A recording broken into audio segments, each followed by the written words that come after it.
नमस्कार दर्शकों, मैं डॉक्टर विशाल रामपुरी। मैं एक board certified plastic, cosmetic and hair transplant surgeon हूँ। मैं फाउंडर डायरेक्टर हूँ Siyasha center for advance cosmetic surgery का, जो कि साकेत नगर भोपाल में स्थित है। आज मैं आपसे बात करने वाला हूँ टोसिस के लिए। टोसिस के लिए मेरे पास बहुत सारी इंक्वायरी जनरेट होती है और काफ़ी पेशेंट्स जो हैं वो ट्रैवल करके आते हैं भोपाल के बाहर आसपास के ज़िलों से और इवन आउटसाइड द स्टेट से।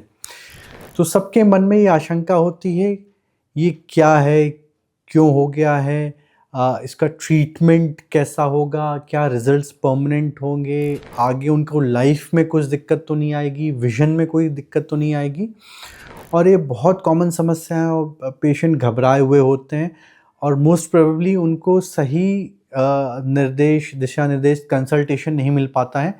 इसके कारण से काफ़ी मिस गाइडेंस मिलता है और उन लोग के बारे में उनको कुछ नहीं मालूम होता कि कहाँ जाएं, किससे बात करें और इसका इलाज संभव है भी कि नहीं। तो मैं आपको थोड़ा मोटा आइडिया एक देना चाहता हूँ कि हम टोसिस में क्या करते हैं, हम कैसे सर्जरी करते हैं और पेशेंट को क्या काउंसल करते हैं, क्या रिकवरी होता है। एक जनरल उसका मैं एक आइडिया आपके साथ शेयर करना चाहता हूँ। तो पहले तो टोसिस जो होता है वो आपकी पलक जो है, या एक पलक या दोनों पलक जब गिर जाती है, झुक जाती है नॉर्मल से ज़्यादा, उसको हम टोसिस बोलते हैं। मोस्टली 99% केसेस में ये जो होती है जन्मजात होती है। कुछ केसेस में आफ्टर सर्जरी भी होती है, आफ्टर वायरल इन्फेक्शन भी हो सकता है। इसका मेन जो कारण होता है, पलक में एक मसल होती है जिसको हम लेवेटर पैल्पेब्रे सुपीरियोरिस बोलते हैं।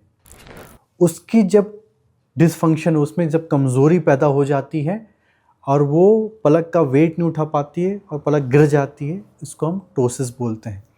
तो जब हमें कारण पता है तो इसका इलाज भी उसी पे है। हम एलपीएस को ही हम करेक्ट करते हैं। जो मैंने मसल बताई, जो मसल डिसफंक्शन कर रही है, जो मसल फंक्शन ही नहीं कर पा रही है और पलक को ऊपर नहीं उठा पा रही है, उसको ही हम फंक्शन को दोबारा प्रोड्यूस करते हैं। अब इसमें हम दो सर्जरी होती हैं, दो टाइप की। पहले तो जो होता है कंसल्टेशन होता है, जो कि बहुत इम्पॉर्टेंट है। लोग कंसल्टेशन को शायद तो उसको समझते नहीं हैं, उसको ढंग से, उसकी इम्पोर्टेंस को, या कंसल्टेशन फ़ीस बचाना चाहते हैं कि वो डॉक्टर से मिलना नहीं चाहते हैं। पहले सबसे इम्पॉर्टेंट तो आपको डॉक्टर से मिलना है, समझना है कि ये उनका एक्सपीरियंस क्या है, वो क्या ट्रीटमेंट ऑफ़र कर रहे हैं, क्या रिज़ल्ट्स हैं, ये आपको पहले समझना है डॉक्टर से जाके। तो जब भी मेरे पास कोई पेशेंट आता है या उसकी इंक्वायरी आती है, मैं उसको स्ट्रांगली रिकमेंड करता हूँ कि एक बार आप आइए। आने से क्या होता है, वो सेंटर को देखता है, वो मुझसे फ़ेस टू फेस बात होता है, एक कॉन्फिडेंस बिल्डअप होता है, एक आपको वाइब जनरेट होती है मेरा पेशेंट के प्रति और पेशेंट का मेरे प्रति कॉन्फिडेंस दोनों का एक दूसरे के प्रति बढ़ता है। तो कंसल्टेशन के बाद जो होती है, हम कुछ इन्वेस्टिगेशंस देखते हैं, हम थरो आई चेकअप करते हैं, उनका विज़न देखते हैं, ड्राइनेस का लेवल देखते हैं, और कोई समस्या तो नहीं है आईज़ में, उसको देखते हैं। कई बार फोरहेड की मसल्स भी फंक्शनिंग नहीं होती हैं। वो सब चीज़ें पार्ट ऑफ असेसमेंट होता है, ओवरऑल असेसमेंट का। फिर उसके बाद जो सर्जिकल पार्ट होता है, अगर हमने सारा असेसमेंट कर लिया है, हम सर्जरी जो है लोकल एनेस्थीसिया में करते हैं। दो टाइप की सर्जरी होता है, जिसमें हम, एक में होता है जिसमें अगर थोड़ी भी मसल के अंदर जान बाकी है तो हम या तो उसी को टाइटन करते हैं, उस मसल को हम और अपने ऊपर सिल देते हैं, टाइटन अप कर देते हैं। या फिर अगर देखा, एग्जामिनेशन के दौरान पाया जाता है कि मसल में बिल्कुल भी जान नहीं बची है, तो हम उसके फंक्शन को रिप्लेस करते हैं। इसको हम स्लिंग सर्जरी बोलते हैं। अब इसमें भी दो टाइप के स्लिंग्स हम यूज़ करते हैं। एक तो सिलिकॉन स्लिंग्स आते हैं, रेडीमेड स्लिंग्स आते हैं, और एक हम जहाँ पेशेंट के ही एक मांसपेशियों का हिस्सा लेके उससे हम स्लिंग बना के उसकी सर्जरी करती हैं। अब स्लिंग सर्जरी का मतलब क्या होता है कि उसको हम सपोर्ट देते हैं, उस मसल की एक्शन को सपोर्ट देते हैं, और सपोर्ट के लिए हम यूज़ करते हैं फोरहेड की मसल को।